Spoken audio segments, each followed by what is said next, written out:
Hello students, this is Nitesh sir. और आज हमारा सब्जेक्ट है book keeping and accountancy the based on HSC commerce new syllabus. और chapter का नाम है पार्टनरशिप फाइनल अकाउंट्स।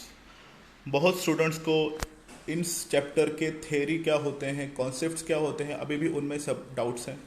तो उन सब डाउट्स को आज हम सॉल्व करने के लिए लेके आए हैं आपके सामने ये वीडियो। तो स्टार्ट करते हैं। उसके पहले मैं आपको कुछ फ्लैशबैक में लेके जाना चाहता हूँ जो अपने 11th में कुछ चैप्टर्स की स्टडी की होंगी। तो चेकआउट करते हैं। वेरियस स्टेप्स इन अकाउंटिंग, अपने बहुत सारे अकाउंटिंग्स के स्टेप्स किए होंगे या कुछ चैप्टर सॉल्व किए होंगे। फर्स्ट था आपका preparation of journal and subsidiary books, ये आपने किया था। फिर था प्रिपरेशन ऑफ लेजर। लेजर मतलब आपको याद आता होगा छोटे बॉक्सेस आपने जो बनाए थे। फिर आपने बनाया था प्रिपरेशन ऑफ ट्रायल बैलेंस, अपने ट्रायल बैलेंस चैप्टर भी सॉल्व किया था। और आपने 11th में फाइनल अकाउंट भी किया था। बट मैं ये कहना चाहूँगा कि जो आपने 11th में स्टडी की थी फाइनल अकाउंट्स की, वो फाइनल अकाउंट बेसिक था। और उसमें आप कुछ अकाउंट्स बनाते थे, trading account, profit and loss account, और थर्ड बैलेंस शीट। ये हमारा अकाउंट नहीं होता, ये हमारी होती है स्टेटमेंट। ये आपको सबको याद होता होगा। और एक रूल था, जैसे हमारा फाइनेंशियल अकाउंटिंग ईयर स्टार्ट कब होता है, तो वो स्टार्ट होता है as per income tax act 1961। It start from 1st April और एंड्स होता है 31st मार्च। अगर आप टोटल काउंट करेंगे तो टोटल कितने महीने होते हैं, 12 मंथ। तो हमारा फाइनल अकाउंट 12 महीने या फिर एक साल के लिए हम बनाते हैं। और डेट स्टार्ट होती है 1st April to 31st March. I hope आपको यहाँ तक क्लियर हो गए डाउट्स आपके। आगे बढ़ते हैं। पर उसके पहले हमने सोल ट्रेडिंग कंसर्न के ऊपर आपने लास्ट ईयर पढ़ा होगा फाइनल अकाउंट। इस साल है पार्टनरशिप के ऊपर। तो स्टार्ट करने से पहले पता तो होना चाहिए ना हमें कि पार्टनरशिप फर्म होती क्या है, डेफिनेशन क्या होती है, थोड़ा मीनिंग क्या होता है, और डिटेल में समझते हैं। देखते हैं meaning. Partnership is an organisation. Organisation हम बोल सकते हैं, कंपनी बोल सकते हैं, या फिर एक संस्था बोल सकते हैं, that or you can say the institution, okay, where there is an association of 2 or more person. Association का मतलब होता है एक साथ। तो एटलीस्ट हमें अगर पार्टनरशिप फर्म स्टार्ट करनी है तो हमें कम से कम कितने लोग चाहिए होंगे, 2 या 2 से भी ज़्यादा। Coming together to carry on a business.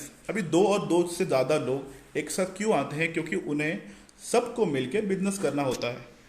और उनका मेन एम क्या होता है, आपको तो पता ही है। कोई भी बिजनेस अगर स्टार्ट होता होगा तो उनका मेन एम होता है प्रॉफिट। क्या होता है, प्रॉफिट। पर देखिए, बिजनेस है तो बिजनेस में हर साल तो प्रॉफिट होगा नहीं, कभी कभी लॉस भी हो सकता है। तो प्रॉफिट हो या फिर लॉस हो, हम सबको पार्टनर्स लोगों में वो बांटना पड़ेगा। इसी को बोलते हैं पार्टनरशिप फर्म। तो हमने रिवीजन थोड़ा रिवाइज कर लेते हैं क्या है। पार्टनरशिप फर्म मतलब जिसमें 2 या 2 से ज़्यादा लोग चाहिए, वो एक प्रॉपर बिजनेस करेंगे। और बिजनेस के एंड ऑफ द ईयर जो भी प्रॉफिट या जो भी लॉस होगा उन सबको आपस में डिस्ट्रीब्यूट करना पड़ेगा। आई होप मीनिंग आपको क्लियर है। आगे बढ़ते हैं।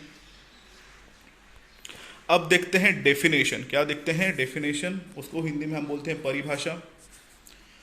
इंडियन पार्टनरशिप एक्ट 1932, याद रखिए, ये आपको ऑब्जेक्टिव में क्वेश्चंस आता है कि इंडियन पार्टनरशिप एक्ट कब निकला था। So you should remember this, 1932। Section 4 define the partnership. It is the relation between the person. ये पर्सन्स के ऊपर रिलेशंस होते हैं उन दोनों के बीच में या 2 से ज़्यादा लोगों के बीच में। who have agreed to share profit of the business। और उन लोगों ने एग्री किया है। एग्री मतलब सहमत है। जैसे सपोज हम 7 लोग मिलकर बिजनेस करना चाहते हैं तो हम अपने प्रपोजल के ऊपर एग्रीड है। एग्रीड मीन्स सहमत है। कैरिड बाय ऑल और any time them acting for all. जो ये लास्ट वाली लाइन है ये बहुत इंपॉर्टेंट है। बहुत लोगों को ये लाइन समझ में नहीं आती, मैं समझा देता हूँ।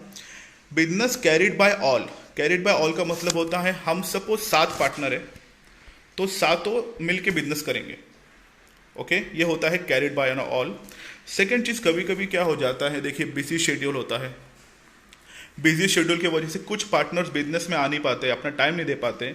तो सपोज 7 पार्टनर हैं, तो 7 में से सिर्फ 2 ही एक्टिवनेस से काम कर रहे हैं, उसी को हम बोलेंगे any time them acting for all. Okay, I hope आपको मीनिंग और डेफिनेशन समझ में आया हो गया। आगे बढ़ते हैं।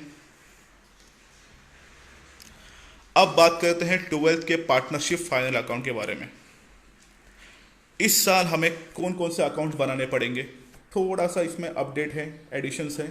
फर्स्ट है आपको ट्रेडिंग अकाउंट, फिर है आपको बनाना है profit and loss account, then you have to make partnership capital और करंट अकाउंट, एंड लास्ट में आपको स्टेटमेंट बनानी है, वो होती है बैलेंस शीट। अब ये सब क्या होते हैं, ट्रेडिंग अकाउंट मतलब क्या, प्रॉफिट एंड लॉस मतलब क्या, ये सब के लिए मैं आपके लिए अलग से वीडियो बनाऊंगा।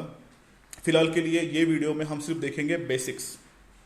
ओके, तो याद रखिए हमें टोटल कितने बनाने हैं, 3 अकाउंट्स एंड 1 स्टेटमेंट, मतलब टोटल हो गए 4। कितने हो गए, हमें 4 बॉक्सेस बनाने पड़ेंगे।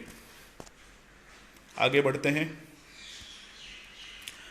अब देखते हैं features of partnership firm. Features of partnership firm, अब बहुत लोगों को ये भी नहीं पता, जैसे हमने मीनिंग देख लिया, हमने डेफिनेशन देख लिया, हर एक चैप्टर के नीचे ये फीचर्स ही क्यों आते हैं। फीचर्स बोलिए, अब नेचर्स बोलिए, कैरेक्टरिस्टिक्स बोलिए, और एक वर्ड है एट्रीब्यूट्स, इन चारों का मतलब एक ही होता है।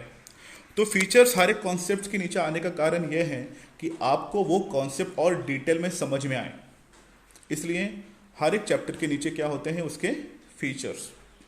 तो पहला फीचर्स देखते हैं पार्टनरशिप फर्म का, एग्रीमेंट। क्या है, एग्रीमेंट। देखिए अगर बिजनेस स्टार्ट करना है तो हमें एग्रीमेंट तो बनाना ही पड़ेगा, भले ही आप कितने भी अच्छे दोस्त हो। सो partnership is a result of agreement between partners के बीच में क्या बनता है, एग्रीमेंट बनता है। इट कुड बी रिटन और ओरल। रिटन मतलब लिखित, ओरल मतलब जो हमने बोल के बताया, जैसे चलो तुम और मैं, हम दोनों मिलके कल से बिजनेस स्टार्ट करेंगे, it's can be said oral, but mostly हम फॉलो करते हैं रिटन एग्रीमेंट। क्यों, मैं आपको आगे बताता हूँ। A written agreement is a preferred so that it can be use as a proof. It can be use as a proof. Suppose हम मिलके 4 पार्टनर्स हैं, कितने पार्टनर्स हैं, 4 पार्टनर्स हैं। अगर हमने एक रिटन एग्रीमेंट बनाया और आगे जाके 4-5 महीने के बाद हम सब में कुछ ना कुछ डिस्प्यूट्स होने लगे, झगड़े होने लगे प्रॉफिट को लेके, हमें प्रॉफिट प्रॉपर नहीं बट रहे थे चारों में, तो हमारे पास एक प्रूफ होगा कोर्ट में दिखाने के लिए कि देखिए नहीं सर, हमने एग्रीमेंट बनाया, एग्रीमेंट आप चेक कर लीजिए। सो अगर आप कभी भी पार्टनरशिप फर्म बिजनेस अगर ओपन करोगे in future also, so at that time you have to make one agreement and it should be written. Okay, so it can be use as a proof. I think slide पीछे आ गई, कोई बात नहीं, होता है। हाँ, कहाँ थे हम। It can be use as a proof of the court of the law. Such written agreement is known as partnership deed. याद रखिए रिटर्न एग्रीमेंट को क्या कहा जाता है, पार्टनरशिप डीड। ये भी आपको ऑब्जेक्टिव में पूछे ना जाएगा कि पार्टनरशिप डीड मतलब क्या होता है, तो it is simple, it is the written agreement between the partner. Okay, partnership deed क्या होती है, written agreement. I hope first point clear होगा। सेकेंड पॉइंट की तरफ बढ़ते हैं हम। नेक्स्ट पॉइंट आ रहा है number of partners. So minimum कितने पार्टनर्स लगते हैं पार्टनरशिप के लिए। So minimum 2 partners are needed to start a partnership firm and the maximum number of partner is 50। Okay, तो मिनिमम कितने पार्टनर्स लगेंगे, 2, और मैक्सिमम हाफ सेंचुरी। तो हाफ सेंचुरी आपको याद रहेगा, तो याद रखिए मैक्सिमम 50 लोग। So according to the Indian company act 200 2013, तो 2013 के तहत अगर आपको पार्टनरशिप फर्म स्टार्ट करनी है तो मिनिमम लगेंगे 2 और मैक्सिमम लगेंगे 50। ओके, आई होप ये पॉइंट क्लियर है। नेक्स्ट पॉइंट की तरफ बढ़ते हैं। नेक्स्ट पॉइंट आ रहा है लॉफुल बिजनेस। क्या आता है, लॉफुल बिजनेस। अभी देखिए हम सब ने मिलकर बिजनेस स्टार्ट करना है तो वो होना चाहिए लॉफुल। लॉफुल मतलब कानूनी। हम कोई भी ऐसा बिजनेस नहीं करेंगे जो इलीगल हो, क्योंकि इंडियन पार्टनरशिप एक्ट हमें वो परमिशन नहीं देता। थर्ड फीचर्स देखते हैं। Business is undertaken by partnership should be lawful, मैंने बताया था कानूनी। It cannot undertake the business which is not allowed by state. State मतलब राज्य। अगर आपको कोई भी राज्य उस बिजनेस की अनुमति नहीं देता तो आप वो बिजनेस नहीं कर सकते। Okay, so the definition of partnership also does not permit any illegal business, और आपको इलीगल बिजनेस किया नहीं दिया जाएगा क्योंकि ये लॉ के खिलाफ होता है। नेक्स्ट फीचर्स देखते हैं हम। नेक्स्ट फीचर है sharing profit and losses. Sharing profit and losses. 4 number, the purpose of partnership is to earn maximum profit. अभी मुझे बताइए, हम सब 7 पार्टनर्स हैं सपोज, तो 7 पार्टनर एक साथ क्यों आए हैं? क्योंकि हमारा सबका एम होता है हमें ज़्यादा से ज़्यादा प्रॉफिट कमाना है। So it's called we have to earn maximum profit in our partnership firm. So partner have to share profit and losses according to the ratio given in the agreement. Ratio given in the agreement. तो जो भी ratio होगा उस हिसाब से हमें profit बांटना आना चाहिए। अब बहुत लोगों को रेशियो क्या होता है ये समझ में नहीं आता। आओ चेकआउट करते हैं, दिखा देता हूँ आपको। सपोज हमें प्रॉफिट हुआ 10,000। कितना हुआ? 10,000। और हमें कहा कि रेशियो आपका इक्वल होगा। इक्वल मतलब क्या होता है? आपने पढ़ा होगा 11th में 1:1। 1:1 मतलब 10,000 के 2 सेम पार्ट होंगे, मतलब एक को 5,000 और एक को 5,000। इसी को कहते हैं रेशियो।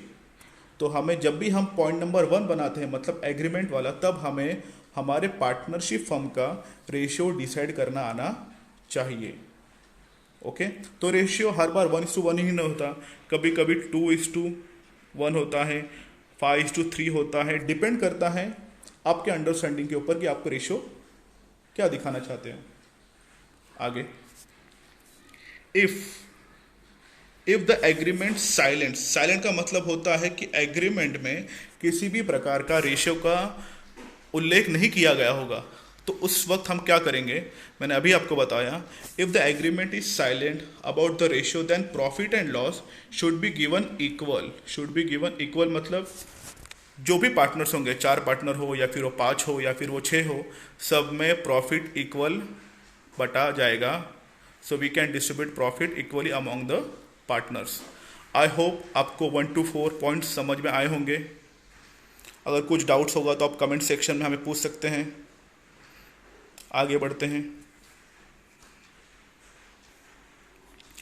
नेक्स्ट पॉइंट है, it's very important point, unlimited liability. क्या है unlimited liability? The liability of partner is unlimited. Liability मतलब आपको पता होगा कर्जा जो हमें दूसरों को पे करना है। So the liability of partner is unlimited, joint और सेवरल। 3 टाइप की लायबिलिटी होती है, अनलिमिटेड होती है, जॉइंट होती है, सेवरल। आपको किस टाइप की रखनी है वो आप एग्रीमेंट में डिसाइड कीजिए।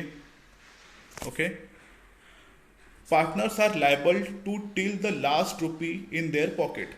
जो भी लायबिलिटी होती है वो आपको पे करनी पड़ती है। इट मीन्स आपके पॉकेट जितना भी है आपको खाली करना पड़ेगा। मैं आपको अभी एक एग्जांपल बताता हूँ। सपोज आपने लोन लिया था 2 लाख का। कितने का लोन लिया था? 2 लाख का। और आपको रिटर्न तो करना पड़ेगा। और आपके पास असेट्स हैं, मतलब कि प्रॉपर्टी। सपोज है 50,000। कितनी है? 50,000। ओके, असेट्स है आपके पास 50,000 कैश, और लोन आपको पे करना है 2 लाख। तो अगर आप नोटिस करोगे तो 2 लाख ये 50,000 से बड़े होते हैं, तो आपको 2 लाख पे करना है, पर उसके लिए आपके पास फंड्स अवेलेबल नहीं है क्योंकि आपके पास 50,000 ही है। तो कितने कम पड़ रहे हैं आपको? आपको कम पड़ रहे हैं 1.5 लाख। कितने कम पड़ रहे हैं? 1.5 लाख। इनिशियल स्टेज पे क्या होता है, बैंक आपको नोटिस भेजेगी कि आप 1.5 लाख पे कीजिए। अगर आपने नोटिस के बावजूद बहुत महीने ले लिए, साल ले लिया, अगर आपने पे नहीं किया तो बिजनेस के ऊपर बैंक फर्स्ट अटैक करेगी, मतलब सील कर देगी। उसी के बाद आपकी जो भी पर्सनल प्रॉपर्टी है उसके ऊपर भी बैंक बोलते ना धावा मोल लेगी कि हमें अभी ये भी बेचो और हमें पैसा दो। इसके लिए मैं आपको एक फिल्म याद दिलाना चाहूँगा, अगर आप सब ने देखी होगी, शिवाजी द बॉस। रजनीकांत की मूवी आई थी, जब वो लोन पे कर नहीं पाते तो बैंक उनके घर पे भी जाके हर एक चीज़ बेच के पैसा वसूल करती हैं। उसी को हम कहेंगे अनलिमिटेड लायबिलिटी। मतलब जब आपके पास कैश पे करने के लिए प्रॉपर नहीं होता, उसको उस सिचुएशन को हम लोग कहेंगे अनलिमिटेड लायबिलिटी। आई होप आपको ये एग्जांपल समझा होगा। पॉइंट्स की तरफ बढ़ते हैं।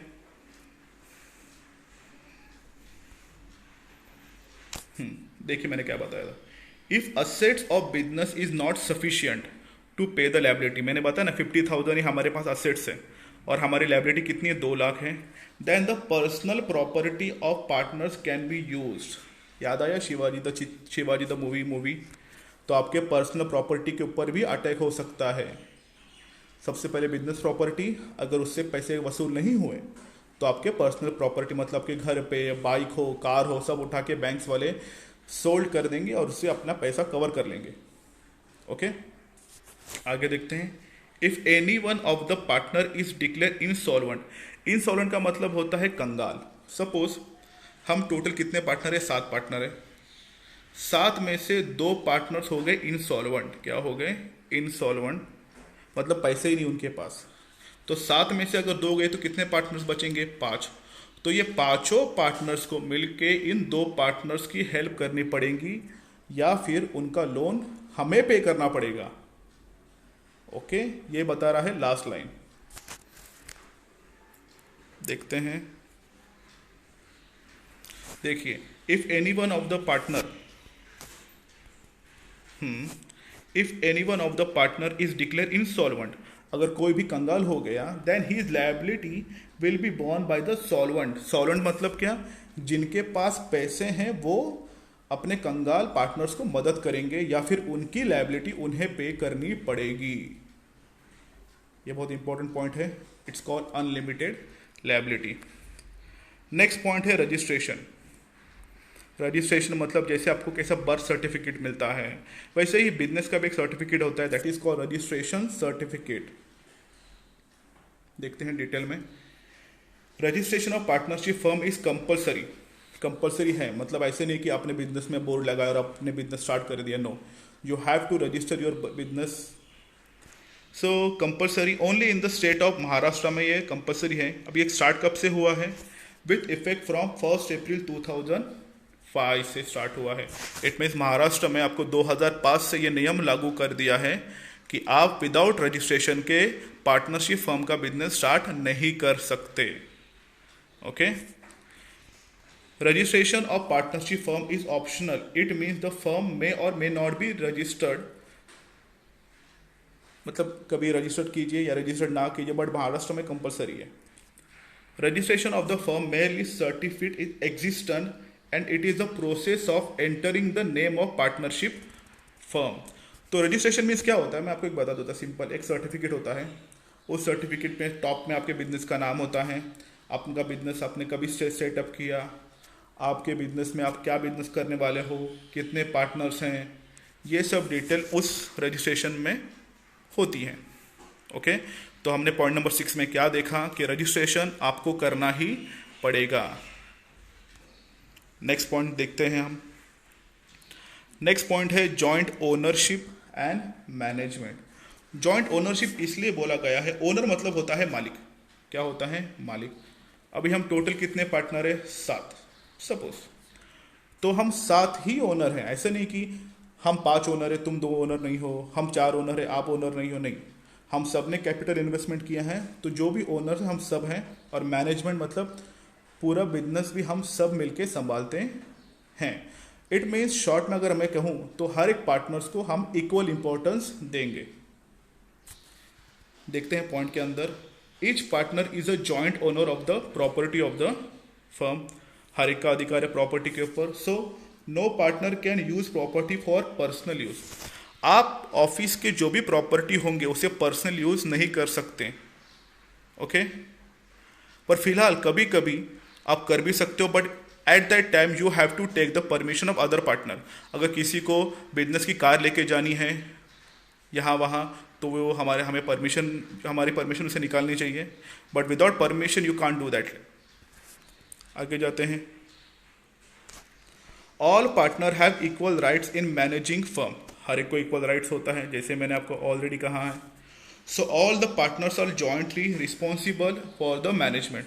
तो अगर बिजनेस में कुछ भी हुआ, बिजनेस में प्रॉफिट हो या बिजनेस में लॉस हो, उन सब के लिए रिस्पॉन्सिबल हम हर एक पार्टनर को पकड़ेंगे। ऐसे नहीं कि तुम्हारे वजह से लॉस हुआ है या तुम्हारे वजह से प्रॉफिट हुआ है, उन सब के रिस्पॉन्सिबल हम सब मिलके होंगे। तो आई होप 7 भी क्लियर हो गया होगा आपका। आगे बढ़ते हैं। नेक्स्ट है point number 8, principal and agent. ये पॉइंट भी बहुत लोगों के ऊपर से बाउंस जाता है। आओ देखते हैं। Each partner works in 2-fold capacity.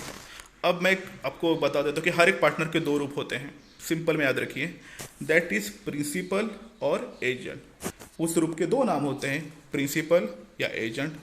A partner act as a principal of the firm with outsider. याद रखिए, अगर सपोज आप पार्टनर हो और आज आपकी एक किसी के साथ डील है या कुछ अपॉइंटमेंट है या कुछ मीटिंग है, तो आप कौन है? Principal, okay, and other partner he act as an agent. और दूसरे पार्टनर्स के साथ आपका रूप होता है एजेंट का। और आप अगर पार्टनर बाहर जाके बिजनेस करना चाहता है दूसरे कंपनियों के साथ, तो आप बन जाओगे प्रिंसिपल। ओके, फिर से समझाता हूं।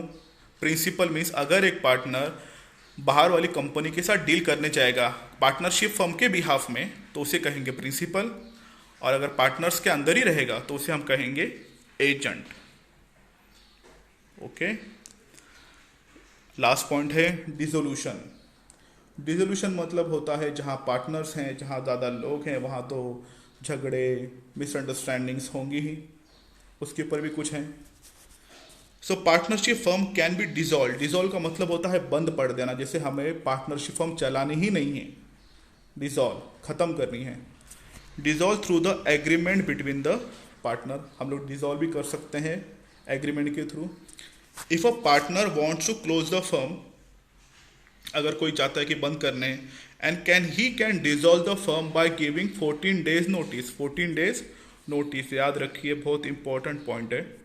अगर हम 7 पार्टनर में से सपोज किसी 2 पार्टनर्स को पार्टनरशिप फर्म छोड़ के जानी है, तो उसे हमें 14 days की नोटिस देनी पड़ेगी एडवांस में। Okay, the firm can dissolve if a partner dies और रिटायर। अभी देखिए, डिसॉल्व होने के बहुत सारे कारण होते हैं। पहला है डाई, मतलब मर गया। रिटायर मतलब उनकी एज हो गई, वो रिटायर हो गए। इंसॉल्वेंट मतलब मैंने अभी बताया कंगाल। और इनसेल मतलब कभी कभी उनका मानसिक संतुलन बिगड़ जाता है, दैट्स कॉल्ड इनसेल। तो इन सब कारणों की वजह से पार्टनरशिप फर्म डिसॉल्व होती है। ओके, आई होप आपको थ्योरी क्लियर हो गई होगी अभी। अगर आपको हमारे वीडियो अच्छा लगा तो लाइक कीजिए, कमेंट कीजिए और अपने सभी दोस्तों के साथ शेयर कीजिए। आज के लिए इतना ही। नेक्स्ट वीडियो में लेके आएंगे अकाउंट्स क्या होते हैं, trading account, profit and loss account detail में। फिलहाल के लिए बाय।